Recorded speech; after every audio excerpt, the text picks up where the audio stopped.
हत्या नहीं लेकिन इंसान हत्या सही, हम यही पूछना चाहते हैं। एकदम सही बात है कि जिस तरह से हम लोग देखते हैं कि सड़कों पे गायें पड़ी रहती हैं, उनकी हत्या हो जाती है, मौत हो जाती है, बहुत खराब हेल्थ रहता है। एकदम ये रिस्पॉन्सिबिलिटी स्टेट को लेना चाहिए कि जितने भी जानवर हैं इस देश में जिनको प्रॉब्लम्स हो रहे हैं उनका आप ध्यान रखिए, लेकिन क्या आप उन जानवर को बचाने के लिए इंसानों को मार देंगे? और जो नफरती चिंटू लोग हैं, आरएसएस बीजेपी बीएचपी के लोग हैं, उनकी गिरफ्तारी के लिए उनके खिलाफ हमेशा खड़ा थे, हम खड़ा रहेंगे।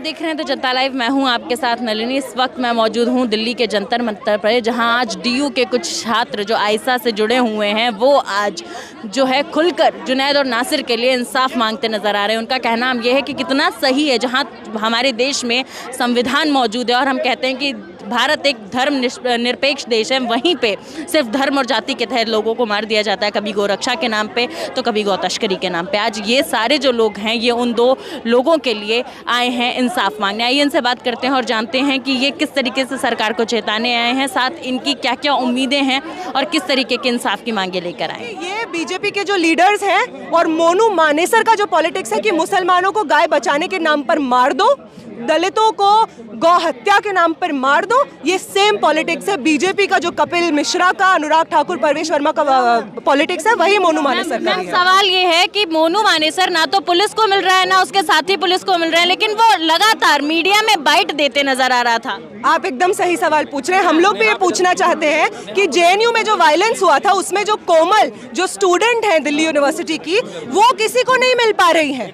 जब नजीब गायब हो जाते हैं जेएनयू जैसे सेंट्रल दिल्ली के कैंपस से, तो उसको ढूंढने में कोई काम नहीं किया जाता है। 1 महीने के बाद तो कैंपस की सर्च होता है, तो जब लोग एक्चुअली गायब होते हैं, पीड़ित तबके से लोग गायब होते हैं, तब उनको मिलते नहीं है। लेकिन उमर खालिद को उनके घर से उठा लिया जाता है बिना कोई एविडेंस के। हम ये जानना चाहते हैं कि अगर इसको इंडिया को लार्जेस्ट डेमोक्रेसी बोलते हैं तो ये कौन सा डेमोक्रेसी है जहाँ पे जो लोग का आरोप सिद्ध नहीं है, जिनके खिलाफ एविडेंस नहीं है, वो जेल में बंद है, और जो साफ तौर पे आरोपी हैं वो खुलेआम पब्लिक में स्टेटमेंट्स दे रहे हैं। बीजेपी के लीडर्स उनके क्या बोलते हैं समर्थन में रैलियां निकाल रहे हैं। मानेसर में महापंचायत का आयोजन होता है और वहाँ कहा जाता है कि मोनू मानेसर को फंसाने की कोशिश की जा रही है, हम उसके साथ हैं, वो निर्दोष। वैसे तो कुलदीप सेंगर के लिए भी निकाला गया था कि हमारा विधायक निर्दोष है, यति नरसिंहानंद के लिए भी निकाला गया था कि हमारे उनको कुछ मत बोलिए। तो मतलब क्वेश्चन ये नहीं है कि ऐसा किया जा रहा है, ऐसा एकदम किया जा रहा है। क्वेश्चन ये है कि हम कैसे दौर में रह रहे हैं कि रेपिस्टों के, मर्डरर्स के लिए सपोर्ट में कुछ लोग आके खड़े हो जाते हैं। और ये कुछ लोग ऐसा नहीं है कि अनआइडेंटिफाइबल ग्रुप है, ये कुछ लोग के बारे में जब हम समझने का कोशिश करते हैं हमको बार बार वही नाम देखने को मिलते हैं। हमको वीएचपी का नाम देखने को मिलता है, हमको बजरंग दल का नाम देखने को मिलता है, हमको एबीवीपी का नाम देखने को मिलता है। तमाम संघ के जो छोटे छोटे संगठन अलग अलग जगह पे अलग अलग नाम से चलते हैं, उन सब का नाम देखने को मिलता है। हम सबको याद है कि किस तरीके से आरएसएस रिस्पॉन्सिबल था महात्मा गांधी के असैसिनेशन में, उसका पूरा हाथ था और तब उसके बाद वो बैन होता है। तो आज अगर हम लोग देख रहे हैं कि आरएसएस के संघ के अलग अलग ऑर्गेनाइजेशन जिसके लिए रिस्पॉन्सिबल हैं, तो उसके लिए कार्रवाई क्यों नहीं हो रही है? मीडिया जो है गौ तस्कर वर्सेस गौ रक्षक दे रहे हैं, मीडिया जो दे रहे हैं हेडलाइन गौ रक्षक वर्सेस गौ तस्कर। यहाँ पे आप एक शायद आपने पोस्टर कैप्चर किया होगा जिसमें पूछा जा रहा है, जिसमें कहा जा रहा है कि गौ हत्या नहीं लेकिन इंसान हत्या सही। हम यही पूछना चाहते हैं। एकदम सही बात है कि जिस तरह से हम लोग देखते हैं कि सड़कों पे गायें पड़ी रहती हैं, उनकी हत्या हो जाती है, मौत हो जाती है, बहुत खराब हेल्थ रहता है। एकदम ये रिस्पॉन्सिबिलिटी स्टेट को लेना चाहिए कि जितने भी जानवर हैं इस देश में जिनको प्रॉब्लम्स हो रहे हैं उनका आप ध्यान रखिए, लेकिन क्या आप उन जानवर को बचाने के लिए इंसानों को मार देंगे?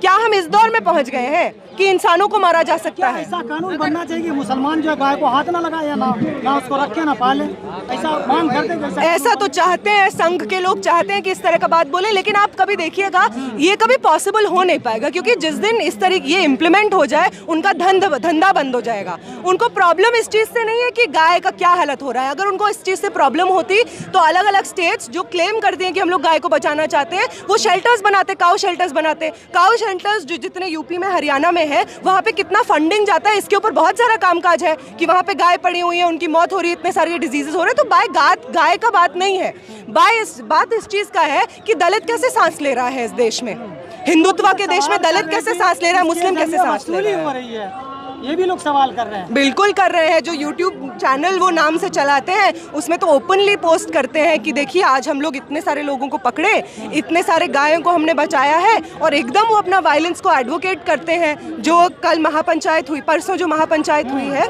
उसमें ओपनली लीडर्स ने बोला है कि हम लोग हैं गुंडे।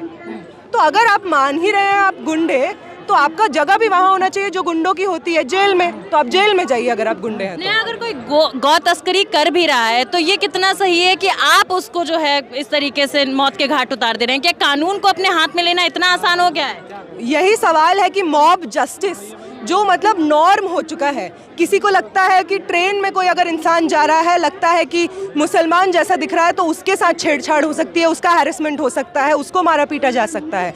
अगर कोई रास्ते में मुस्लिम इंसान आपको जाता हुआ दिख रहा है, उसका वायलेंस हो सकता है। कोई दलित इंसान अगर किसी गाय के साथ पकड़ा गया, वो चाहे वो कुछ भी कर रहा हो उसके साथ में, डायरेक्ट आप उसको मारा जा सकता है। तो ये जो लेजिटिमेसी मिल गई है इस तरीके के anti social, anti Muslim, anti people, anti constitution, anti democracy तत्वों को, कि वो खुलेआम मौत के घाट उतार सकते हैं लोगों को, और स्टेट और पुलिस कुछ नहीं करता है। पुलिस जो आरोपी है उनका नाम वापस ले लेता है। हरियाणा गवर्नमेंट संरक्षण प्रोवाइड करती है एक लॉ बनाने के नाम पे कि हम लोग तो काऊ बचाएंगे हम लोग करके। तो इस तरह का दौर क्यों आया है, कैसे आया है, कौन फोर्सेस हैं जो ऐसे दौर के लिए रिस्पॉन्सिबल हैं कि दो इंसानों का आपस में, हम लोगों का जहाँ पे हम लोग रहते हैं, आपस में दो लोगों का एक दूसरे के प्रति एम्पैथी खत्म हो गया है, मोहब्बत खत्म हो गया है, फ्रेटर्निटी खत्म हो गया है। हमको समझने का, पूछने का जरूरत है कि कौन फोर्सेस है जो इसके लिए रिस्पॉन्सिबल है। भाजपा का दोहरा रवैया क्यों है? साउथ में कुछ और, नॉर्थ में कुछ और बाकी हिंदी पट्टी एरिया में जहाँ हिंदी भाषी लोग हैं वहाँ कुछ और। क्योंकि उनका दोहरा इसलिए है क्योंकि उनको सच में उनको कोई चिंता थोड़ी है गाय बचाने की, उनको कोई चिंता थोड़ी है हिंदू महिलाओं की जिनके नाम पे वो बार बार कहते हैं कि मुसलमान तो लव जिहाद करते हैं, उनको मार दो। उनको कोई चिंता नहीं है। और ये बात साफ झलकती है जब आप खुद कह रहे हैं कि वो अलग अलग स्टेट्स में, अलग अलग राज्यों में अलग अलग रवैया अपनाते हैं। हमको समझ में आता है, हमको समझ में आता है कि जहाँ जिस राज्य में जो हथकंडा अपनाने की जरूरत है सत्ता को पाने के लिए, वो हथकंडा अपनाते हैं। आसान हो गया क्या इस देश में कभी भी कानून को हाथ में ले लेना, किसी को भी मौत के घाट उतार देना, किसी पे भी गोली मार देना? हाँ, आसान तो हो गया है। हाँ। जो इस भाजपा और सरकार के सह पे लोग हैं उनके लिए आसान तो है। इस देश के केंद्रीय मंत्री जब लिंचिंग के आरोपी जब जेल से बाहर निकलेंगे बेल पे, उनको माला पहना के और लड्डू खिलाएंगे तो आसान तो हो जाएगा। इसी देश में जब साधु संत लोग जंतर मंतर पे इकट्ठा होकर मुसलमानों के कत्लेआम की बात करेंगे तो आसान तो हो जाएगा। परवेश कुमार जैसे लोग अगर देश में गोली मारो सालों मुसलमानों को इंगित करके बोलेंगे तो आसान तो हो जाएगा। महापंचायत लगी, कहा गया कि अगर मोनू मानेसर को लेने पुलिस आई तो पुलिस को वापस उनके पैरों पे जाने नहीं देंगे। तो ये डर है ना। हाँ। कानून व्यवस्था के नाम पे क्या है आप सोचिए। हाँ। पुलिस का ये हाल है। पंचायत महापंचायत तय कर रहा है कि इंसाफ किसको मिलेगा। तो न्याय प्रणाली समझ लीजिए इस देश में किसके हाथों में है? वही हिंदुत्ववादी ताकतों के हाथ में है जो बीजेपी आरएसएस के सह पे हैं। हाँ। जब परिवार खुल के कह रहा है कि मोनू मानेसर आरोपी हैं, बजरंग दल शामिल है, तो फिर क्यों नहीं बजरंग दल के या मोनू मानेसर के खिलाफ कोई कार्यवाही की जाए? ये सरकार डर रही है ना। हाँ। सरकार डर रही है कि हमारा खास खिसक जाएगा, जबकि वो उनको वोट भी नहीं मिलता है, लेकिन वो डर रहे हैं। राजस्थान में देखिए मोनू मानेसर के खिलाफ FIR तक नहीं होता है, जबकि सारे सबूत मौजूद है। हाँ। उनको मिलने के लिए बुलाते हैं मुख्यमंत्री वहाँ के, लेकिन उनको उनके साथ कोई इंसाफ नहीं मिलता। अगर हरियाणा की बात करें बीजेपी की सरकार है, राजस्थान की बात करें तो कांग्रेस की सरकार है। अभी तक बीजेपी पे सिर्फ आरोप लगते थे, अब कांग्रेस भी वही काम कर रही है। ये पहली बार नहीं है। हाँ। देखिए अभी कुछ पहले एक हत्या हुई थी, ठीक है, वहाँ प्रियंका गांधी, तेजस्वी यादव, अरविंद केजरीवाल, बहुत सारे बड़े बड़े नेता पहुँच गए। उनको कुछ लोग 20 लाख 1 करोड़ वगैरह वगैरह मुआवजा दिया, लेकिन नासिर जुनैद के घर कोई बड़ा नेता नहीं पहुँचा उनसे मिलने। क्यों नहीं पहुँचा? क्योंकि ये लोग डर रहे हैं कि हमारा खास वोट बैंक खिसक जाएगा। राज्य में चुनाव होने वाले हैं, देश में चुनाव होने वाले हैं आम लोकसभा का, तो ये लोग डर रहे हैं। ये लोग इसलिए डर रहे हैं क्योंकि इनके पास अब क्या बोला जाए, हिंदू मुसलमान करने के सिवा बीजेपी के पास कुछ तो है नहीं। और ये सरकारें उस ट्रैप में फंसती जा रही है क्योंकि आप खुल के बोल नहीं रहे हैं। आपको ये लग रहा है कि मुसलमान है, मुसलमान जाएगा क्या, ये तो हमको ही वोट देगा। तो ये सब बंद होना होगा। आपको इस देश को बचाना है, लोकतंत्र को, संविधान को बचाना है। बचा है लोकतंत्र? नहीं बचा है ना, उसको बचाएंगे ना, हमारा काम है ना बचाना, क्योंकि देश लोकतंत्र और संविधान से चलेगा ना, हमारा काम है बचाना, इसलिए हम जंतर मंतर पे आके यहाँ प्रदर्शन कर रहे हैं। आपके हाथ में ढपली है, 2 लाइनें अपनी ढपली के साथ बता दीजिए कि किस तरीके से चेताना चाहेंगे आप सरकार? देखिए, डफली से तो नहीं, लेकिन मैं ये बताना चाहता हूँ कि देश में जब जब हिंदू मुसलमान करके किसी को मारा जाएगा, गाय के नाम पे मारा जाएगा, लव जिहाद के नाम पे मारा जाएगा, आदिवासी जो अपने जंगल जमीन की बात कर रहे हैं उनको नक्सली बोल के मारा जाएगा, दलित को चोर बोल के मारा जाएगा, तो हम पहली पंक्ति में खड़े होंगे, इसके खिलाफ पुरजोर आवाज़ उठाएंगे, उनके न्याय के लिए मांग करेंगे। और जो नफरती चिंटू लोग हैं, RSS BJP BHP के लोग हैं, उनकी गिरफ्तारी के लिए उनके खिलाफ हमेशा खड़ा थे, हम खड़ा रहेंगे। आपने एक होर्डिंग ली हुई है हाथ में जिसमें लिखा हुआ Haryana government must end impunity to Bajrang Dal गूंज। क्या लगता है, अब राजस्थान सरकार ने भी जो है मोनू मानेसर को क्लीन चिट दे दिया है, हरियाणा सरकार की ओर से भी किसी भी प्रकार की कोई प्रक्रिया सामने नहीं आई, क्या कहना है? जी देखिए, इम्प्यूनिटी का मतलब ये है कि लोगों को प्रशासन द्वारा, पुलिस प्रशासन द्वारा, न्याय व्यवस्था द्वारा ये शय मिलना कि तुम ये काम करो और तुमको हम आकर शील्ड करेंगे, तुम्हारी सुरक्षा हमारी जिम्मेदारी है। और ये हुआ, महापंचायत हुई जिसमें देवेंद्र सिंह जो महापंचायत में बोल रहे थे, उन्होंने राजस्थान पुलिस को चुनौती दी कि आप मोनू मानेसर को अरेस्ट करके दिखाइए, मोनू मानेसर को आप 2 टांग पे वापस नहीं जाएंगे। तो जहाँ पर पुलिस प्रशासन को चुनौती दिया जा रहा है, बहुत साफ बात है कि संविधान का रूल चल रहा है या सड़क पर इस तरह के सांप्रदायिक आउटफिट्स का रूल चल रहा है जो खुलेआम नफरत भड़का सकती हैं, जो खुलेआम जेनोसाइड का कॉल दे सकती हैं, कत्लेआम का कॉल दे सकती है मुसलमानों के। तो ये बहुत साफ है। एक और सरकार कहती है कि अगर कोई भी भड़काऊ स्पीच देगा या ऐसी कोई भी बात कहेगा जिससे माहौल खराब हो सकता है, उस पर कार्रवाई होगी। ऐसे में जब इस तरीके की महापंचायत का आयोजन किया जा रहा है, जहाँ खुलेआम कहा जा रहा है कि पुलिस अगर मोनू मानेसर की गिरफ्तारी करने आई तो हम जो है उन्हें उनकी टांगों पर वापस नहीं जाने देंगे, कितना सही है? सरकारें सो रही हैं क्या? देखिए, बहुत साफ बात है, इस देश में लगातार एक जेनोसाइड चल रहा है मुसलमानों का, मोब लिंचिंग के नाम पर। कभी वो गौ मांस के नाम पर होता है, तो कभी सिर्फ नमाज पढ़ने की वजह से होता है, तो कभी सरकार द्वारा चुन चुनकर मुसलमानों का घर बुलडोज किया जाता है।